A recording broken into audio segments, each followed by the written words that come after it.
Hello, colleagues, and welcome again to the next episode of DINCast, where today we're going to be looking at all things real estate, prop tech, and I'm delighted to be joined by Antony Slumbers, serial prop tech founder before prop tech was popular, and co-founder or founder of the Real Innovation Academy as well. So we're going to be exploring a range of issues here around the built environment. So, Antony, thank you very much for joining me today. Do you want to just introduce yourself? Oh, it's a pleasure to be here. The short version of the very long story is that for 20 plus years I founded and subsequently exited a number of software companies, primarily writing software for the commercial real estate sector in different ways. And then in the last 5 years or so, I've started to do a lot more writing. I used to do a lot of speaking before it turned out that we couldn't travel that much. I do quite a lot of advising of various companies now, from startups to institutions. And as you said, beginning of this year, I co-founded the Real Innovation Academy, which is an online real estate training course. So a very varied career, but I mean, I suppose a lot of people would call you a thought leader because you're a prolific tweeter, and you've said some really interesting things, I suppose, about the future of the office and places like that. But just before we sort of get into that, I mean, how has the COVID and the lockdown situation affected you and your business and your thinking? That you've had to sort of change what you do and the way that you do these things. The thing that has most amazed me through all of this is actually how quickly and how well everybody has pretty well, got into this. And I think it's a lot to do with the fact that everyone's had to do it at the same time. So one of the, we've been able to operate like this for a long time, although obviously the tools are getting much better all the time. But it's always been the case of, in conventional businesses, if you were at home, you were the odd one out. But now everyone's at home. It's been remarkably easy, and I think actually the completely transformational, because with caveats, people have actually realised that working from home or working not in the office works. And do you get a sense of that actually, post-lockdown, post-COVID, that will go back to how things were? Or actually, do you think now this is here to stay? Because this has big implications for business. I think there's absolutely zero chance of us going back to how it was. A few people might, but by and large, we are not going back to commuting 5 days a week into the office. It's just not going to happen, because it shouldn't happen, because it's the inefficient, ineffective way of running your business. On the other hand, I don't think everyone's going to work from home. I think work from home has been okay under these particular circumstances. My feeling is maybe 20% of people will work at home full time. 20% of people will work in the office full time, and the balance will be on a classic bell curve distribution, probably averaging 2 to 3 days a week in the office. And if they're not in the office, they will either be working elsewhere, or they will be at home, or they will be somewhere near home. There's a quite a good phrase that is hub, home, and roam. So I'm either going to work in my hub, and there's still a great point of an office. So I might go into my office, I might stay at home or near home, or I might roam. So I might work in Starbucks, I might work in this hotel, I might work in that co-working center. The point is, I'm going to work in a network of spaces, but absolutely I'm going to cut out long time commuting. And this is going to give leaders a some big challenges here, Anthony, as well, isn't it? Because, you know, certainly a lot of my members in the social housing space have a lot of real estate, quite often in some sort of high value areas around that. So, you know, from the clients that you work with and the sectors in which you operate, where is thinking going around how we repurpose or could reuse these, you know, very high quality office accommodation? Well, you have to think, well, what's the actual point of an office? What's its purpose? Now, what we've discovered is that for a lot of our work, particularly anything to do with focused individual work, we do not need to be in an office. We can do that anywhere. In fact, preferably, I want to do that somewhere else because I want to focus. I don't want to be interrupted. But if you look at the service, if you look particularly at the work that Leesman have done, they've probably done the biggest surveys about how people have got on working from home or not. It's quite clear that what we've started to understand what is good about not being in the office, but also what we're missing. And the missing is the obvious things. It's meeting people, it's working with our teams, it's mentoring, it's learning, it's collaboration, it's all those sorts of things. So if you think of it like that, there is no point me going to an office to sit at my desk having a meeting with myself all day and sitting there doing tippy tappy on my computer. There might be a purpose of me coming to the office to see you. There might be, but on the other hand, we can do this one-to-one. But if we were working in a team and a group, certainly the point is it's good for the team to meet up. So you've got to start thinking about why should anyone come to the office? Where's the value for them? And then once you understand why they need to be in the office, what's the value for them, you can then start thinking about, well, does our space provide them with the space they need to do what they need to do?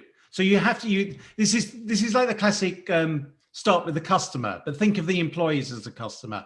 What is this person? Why is he in here? What is he trying to do? What are his jobs to be done today? And then does our space enable him to do those jobs, those tasks efficiently and effectively? And if they don't, then you're doing something wrong. And if they do, you can enhance it. There is absolutely going to be much more focus within the whole office sector of understanding the wants, needs, and desires of each individual, and then looking to see how the real estate can give them what they need to enable them to be as effective as possible. Because it's a really interesting paradox, I think, going on. On one side, there's an argument towards being, oh, well, we've got to be much more touchy-feely. You know, I've got to understand what's Ian doing, and not just telling him what to do. I've got to understand him, what does he need and all that. And it all sounds a bit fluffy.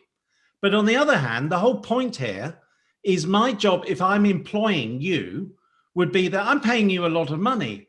I want you to be working your absolute best. So if I put you in an environment where you're at 80%, who am I hurting? I don't care really about you. I care about me. So I want you to be performing at your best. So I need to understand, as I say, your wants, needs, and desires, and I need to make sure you are in a space that provides you to be as good as you can possibly be. So as I say, there's a paradox between, in one way, this is very touchy-feely, but it's also actually very, very pure Adam Smith. The advantage to get the most out of to make your workforce as productive as possible, you need to put them in the most productive place. And so prior to COVID, you'll have been familiar with issues with companies like WeWork and things like that. Do you think sort of COVID is potentially going to be the savior of those sort of workspaces and work environments?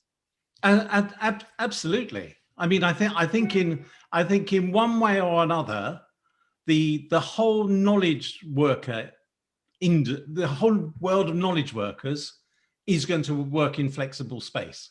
Now, this flexible space might be provided by their own employer, or it be provided by an operator.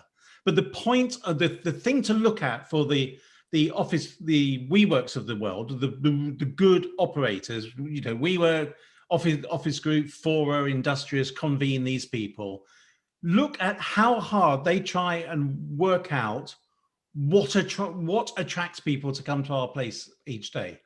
And they are much more focused on the individual, because the individual can go at the end, it doesn't have to come back tomorrow. And there's this huge difference between the way the flex operator works and a traditional landlord. In a flex operator, you might not come back tomorrow. So if you're unhappy with me, you're going to go. My customer is just going to walk out the door. A traditional, old school, the way the real estate industry worked before is, I don't care, Ian signed a 15-year lease. I'll be nice to him, but I really don't care because he's stuck. So I'm not that bothered about how effective you are in the future, because leases are going to get shorter and shorter.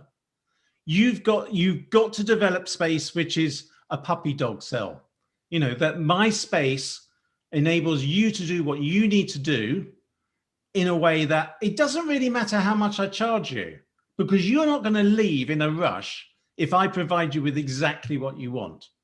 So my basic thesis about the office, the central business district office, is that people will take a lot less space, but they will take better space and they will pay considerably more for it.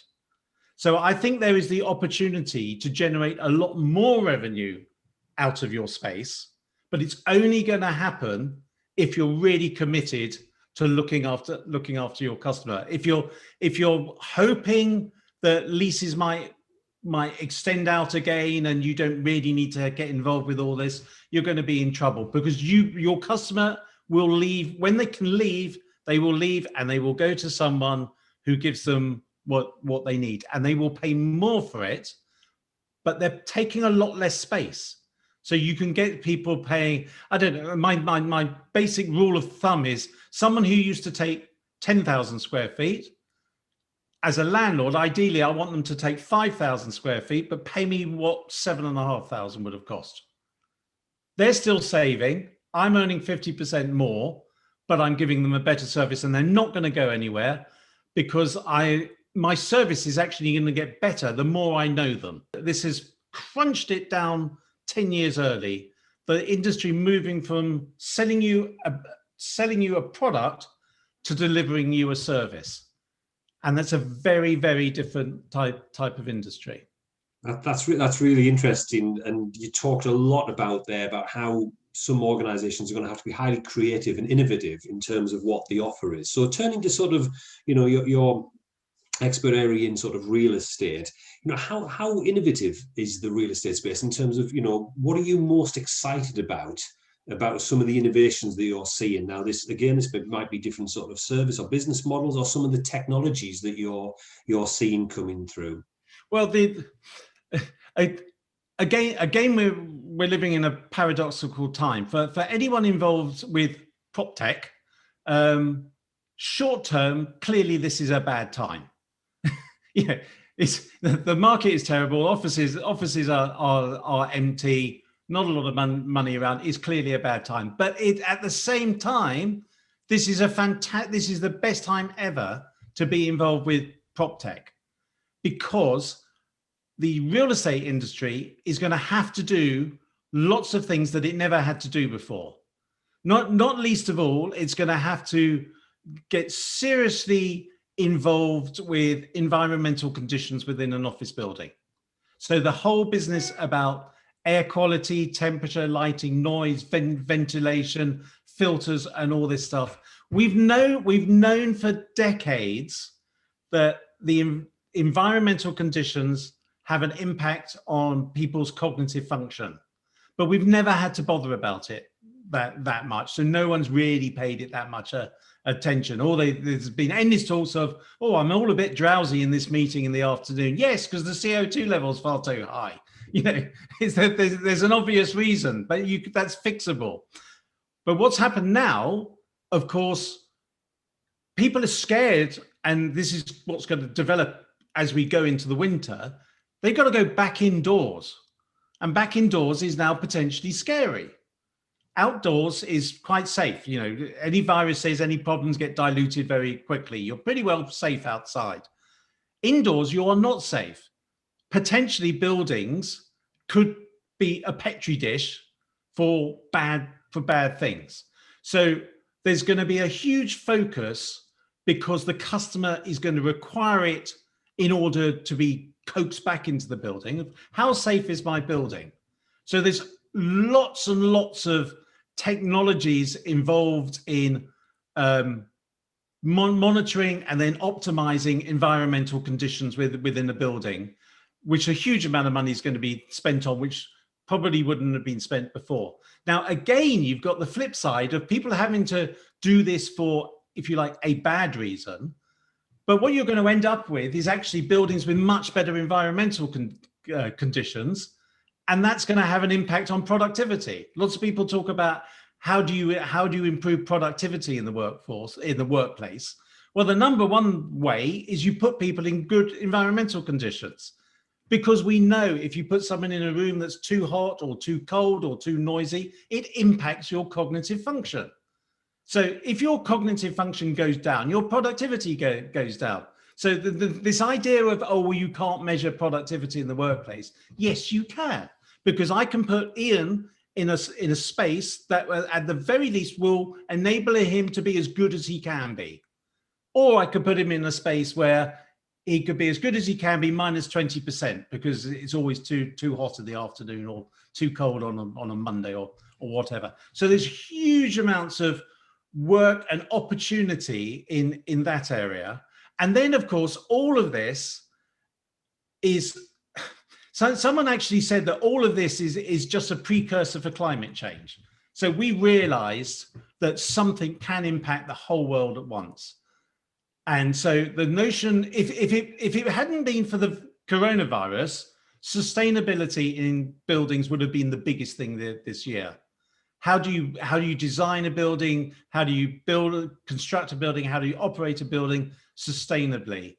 And that again has been absolutely turbocharged because a lot of the fixes to making buildings safe are actually to do with sustainable materials and methods of operation and stuff. So anything to do with the environment, anything to do with sustainability, both those areas are huge. The third area that is getting bigger and at some stage will really take off is everything around modern methods of construction and modular construction and all those sorts of things. And the way to get precision engineered buildings is modern methods of construction, and that feeds into sustainability, better buildings, quicker delivery, lower costs, more predictability, et cetera, et cetera. So those are the three monster areas, I think. So clearly there's a big prize at the end of this, but part of the challenge that we've got as we enter sort of a major recession here is that how do you make the case for investing in this innovation in real estate by actually, setting aside, budgets for this, when money is going to be very, very tight then? Do you think now is a really good time to be investing in innovation? Innovation always does better in bad times. In good times are basically no good for innovation. I mean, people argue about, the real estate industry hasn't been very innovative over the last 10 years. Well, that's because life's been too good. It's been a really good time to be a real estate developer the last 2 years. You didn't need to do any of this stuff. Now you need to do it. So yes, clearly there is a cost, but as I said, there's a lot of this, a lot of what needs to be done is now not optional. Tough. You're going to have to spend your way through this. It's not like a normal real estate downturn where the whole thing was, yes, you had to save every penny and just hunker down and try and get through it. The only way through the cycle of real estate at the moment is to invest in better space, because you have got to, as I say, you have got to entice people to come to your space, and you're going to need to do it. the way to say, as I say, the way to say for the customer to save money is to take less space, but better space, and that has to be the way you approach it. Unless you can create space that people want to come to, then they're just not going to come to it. So you might say, oh, it's a bad time to invest, I don't want to invest. Well, tough.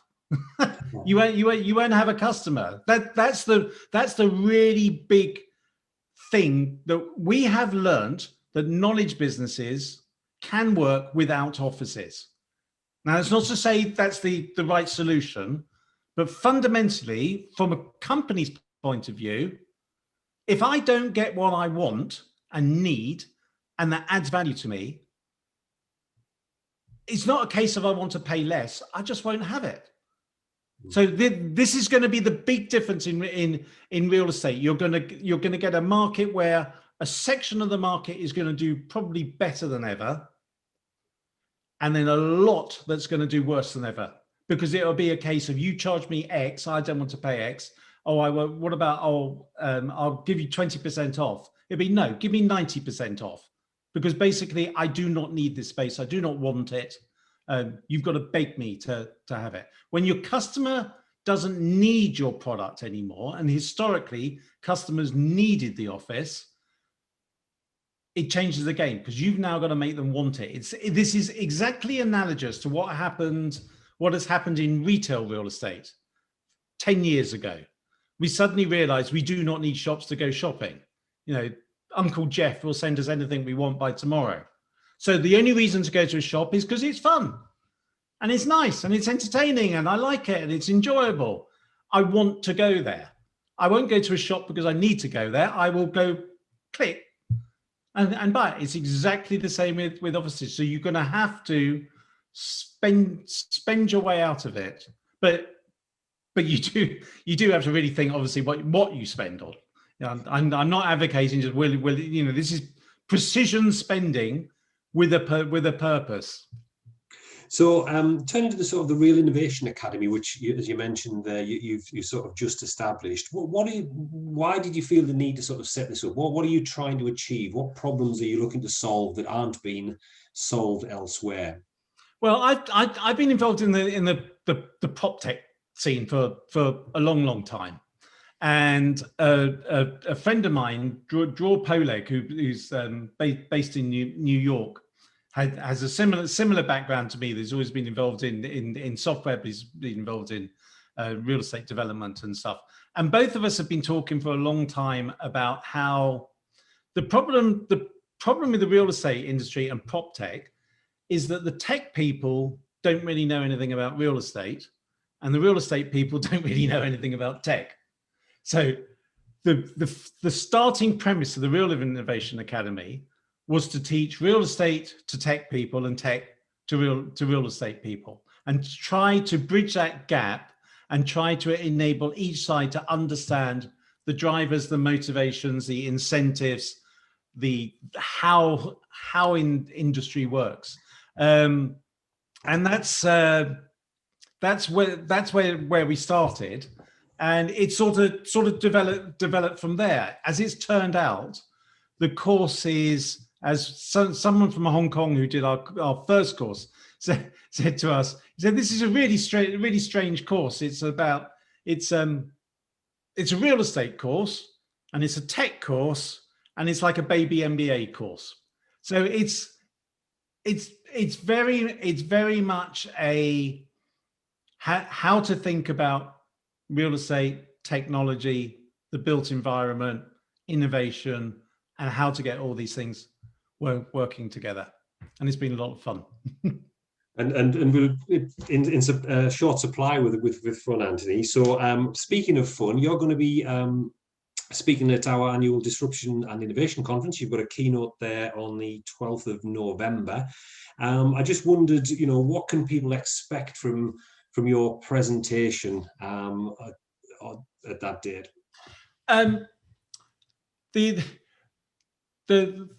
The main area that I'm good at is helping people understand the direction of travel of markets, in sense of direction of travel of technology primarily, and then therefore how will this technology impact on demand for real estate across different sectors, so offices or retail or residential or industrial, and how will it change how people want to use space. So fundamentally, I talk about the changing nature of demand, how technology in particular is changing the nature of demand, and therefore how is supply going to have to change to match that demand.